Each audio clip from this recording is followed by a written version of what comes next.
స్వస్థతశాల ఇది నా యేసు నివసించశాల. దేవునికి మహిమ కలుగును గాక. నా పేరు మైటి, నాది ఇదే ఊరే. నా సాక్ష్యం ఏమంటే, నా భార్యకు నిన్నటి దినం హాస్పిటల్లో స్కానింగ్ తీయమని ఆ మేడం చెప్పారు. ఆ స్కానింగ్ విషయంలో బేబీ హార్ట్ ఫుల్ కొట్టుకుంటుందని మేడం చెప్పారు. అన్ని నార్మల్ రిపోర్ట్లు వస్తే నాకు సాక్ష్యం చెప్తానని అనుకున్నాను.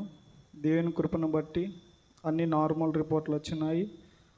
దేవాతి దేనికి వందనాలు. అట్లు ప్రార్థన చేసిన దైవజనులకు, అయ్యగారికి, అమ్మాయి గారికి నా యొక్క వందనాలు. అమ్మగారికి నా వందనాలు. మా ఊరు గూడూరు గ్రామము. నా సాక్ష్యం ఏమంటే, నేను పిల్లల కోసం వచ్చినాను అమ్మగారి దగ్గరికి. నా కూతురికి పిల్లలు 5 ఏళ్ళే పిల్లలు లేకుండే. అమ్మ నా కూతురికి పిల్లలు కావాలమ్మ అంటే అమ్మ ప్రార్థన చేసింది. అలాగనే నా బిడ్డ గర్భం ధరించింది. అయ్యగారికి, అమ్మగారికి వందనాలు. ఇదే నా సాక్ష్యం. నా ఊరు గుడికెళ్ళు. నా పేరు రాజమ్మ. నా సాక్ష్యం ఏమంటే, నా కుమారునికి శనా కడుపు నొప్పితో బాధపడుతుండే.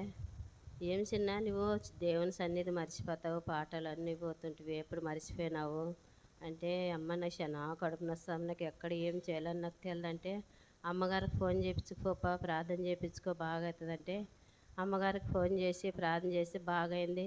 ఇంకో సాక్ష్యం ఏమంటే, ఇంటి పక్కల పిల్లకు అమ్మగారి దగ్గర తలకొచ్చింది. ఇంటి పక్కల ఆమెకి నిండు మనిషి కడుపులో బాగా అవుతుందమ్మ, ఆరోగ్యము డెలివరీ కానీ మంచిగా అవుతుంది, అమ్మగారి దగ్గర వదామంటే వచ్చింది, కానిపోయింది, బాగా అయింది. పిల్ల బాగా చాలా పోరు పెట్టుకుంటుంటే, తండ్రి నీ సన్నిధిలో సాక్షి చెప్తాను, ఆ కుమారునికి సమృద్ధమైన ఆహారం ఇచ్చి సుఖమైన నిద్ర ఈ తండ్రి అని అనుకున్నాను మేము మనసులోన.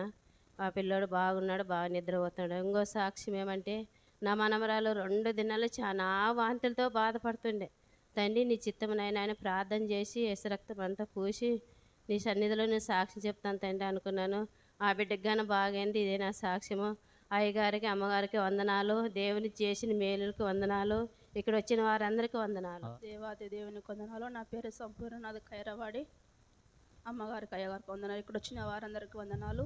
నా సాక్ష్యం ఏమంటే, మేము సుగ్గుకి వెళ్ళినాము, మిరపకాయలు సుగ్గుకి వెళ్ళింటే అక్కడ నెలొకటి పని చేసినాను నేను. నాకు చాలా గొంతు మెడ అంతా నొప్పి, అసలు రెక్క చాలా నొప్పి, పని చేసుకోలేక చాలా బాధపడినాను. నేను అమ్మగారికి ఫోన్ చేసి, అమ్మ నా పరిస్థితి ఇట్లుందమ్మా, నాకు థైరాయిడ్ ఉంది, నాకు థైరాయిడ్ కూడా ఎక్కువ వేదన, నాకు చాలా భయం వేస్తుంది, నేను ట్యాబ్లెట్లు తీసుకొచ్చుకోలేను, ప్రార్థన చేయండి అమ్మా నాకు అంటే, సరే అమ్మా ఇక్కడ వచ్చిన వారి గురించి కూడా అందరి గురించి ప్రార్థన చేయండి అమ్మ, వాతావరణం గురించి చాలా ఎండలు ఎక్కువ వినవని అడిగినాను. అలాగనే అమ్మ ప్రార్థన చేసింది. ప్రార్థన చేసింటే ఒకసారి నేను అక్కడ బ్లడ్ టెస్ట్కి వెళ్ళాను. బ్లడ్ టెస్ట్ కిందకి వెళ్ళింటే, నీకేది థైరాయిడ్ ఎక్కువేం లేదమ్మా, నీకేమన్నా అది వంటక ఏమన్నా మందుల వలన అట్లా ఏమన్నా వచ్చింటుంది, ఏం ప్రాబ్లం లేదు నీకని అని చెప్పినారు. అమ్మనే ప్రార్థన చేసింది అమ్మ కూడా. సరే అమ్మ శాలలో సాక్ష్యం చెప్తాను, నీకు నీ తప్పులుంటే క్షమించమని అనింది. అదే రీతిగా నేను ప్రార్థన చేసుకున్నాను. నాకు ఈ ట్యాబ్లెట్లు మింగకుండానే తక్కువైంది. ఇంకో అండగా ఉన్నాడు దేవుడు. అందును బట్టి నీకు దేవాతి దేవునికి స్తోత్రములు. ప్రార్థించిన అయ్యగారికి, అమ్మగారికి వందనాలు. నేను చేసుకున్న కష్టంలో దశన భాగ్యం తీసుకొని వచ్చినాను, ఇక్కడ వేస్తున్నాను. ఇదే నా సాక్ష్యము. అయ్యగారు, అమ్మగారికి నా వందనాలు. ఇక్కడ వచ్చిన వారందరికీ నా వందనాలు. మా ఊరు కలగట్ల. నా పేరు ఆనందమ్మ. నా సాక్ష్యం ఏమిటంటే, నేను మంగళవారం రోజు అమ్మకు వచ్చి మా కుటుంబంలో నా పరిస్థితుల బాధలనే చెప్పుకొని ఇంటికి వెళ్ళాను. ఇంటికి వెళ్ళిన తర్వాత చార్లెస్ చాలా బాధలతో నీరసంగా అయిపోయాడమ్మా అంటే, ఏంటికి నన్ను పోతే ముగ్గురు నాకు ఆడలేనాను పిల్లోని తీసుకొని బండి మీద ఇట్లా వెళ్ళిపోతున్నాము. ఇక్కడ చాలా వైపు చూసి, ప్రవ్వా చిన్న బిడ్డ, నా ప్రవ్వా చిన్న బిడ్డలతో నా రాజ్యం అన్నావు, చిన్న బిడ్డలే కావు మనగలిగే పాపం చిలవనైనా చిన్న బిడ్డని స్వస్థత పరిచయని సాక్షిగా నీ సన్నదాలు నిలబడతానని నేను మతిలోని ప్రార్థన చేసుకొని హాస్పిటల్కి వెళ్ళాము, బాలోజీ సార్ దగ్గరికి. తర్వాత బాటిల్ పెట్టి దాంట్లో సూదేసినారు. నేను అక్కడ కూర్చున్న చోటే యేసు ప్రభు పోటుంది. అక్కడ ప్రభా నీ చిత్తమైతే నీ కుమారుని స్వస్థత పరిచయనైనా నీవే కాపాడినానని అక్కడే ప్రార్థన చేసుకున్నాను. ఆ పిల్లోనికి 3 బాటిల్ పెట్టే లోపల పిల్లోడు బాటిల్ తీసిన తర్వాత అక్కడ హాస్పిటల్లోనే ఆడుకున్నాడు.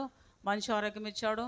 మా విషయమే ప్రార్థించిన, మా కోసం, మా కుటుంబం కోసం ప్రార్థించిన అయ్యగారు, అమ్మగారికి వందనాలు. బాగు చేసిన దేవునికే కృతజ్ఞతలు.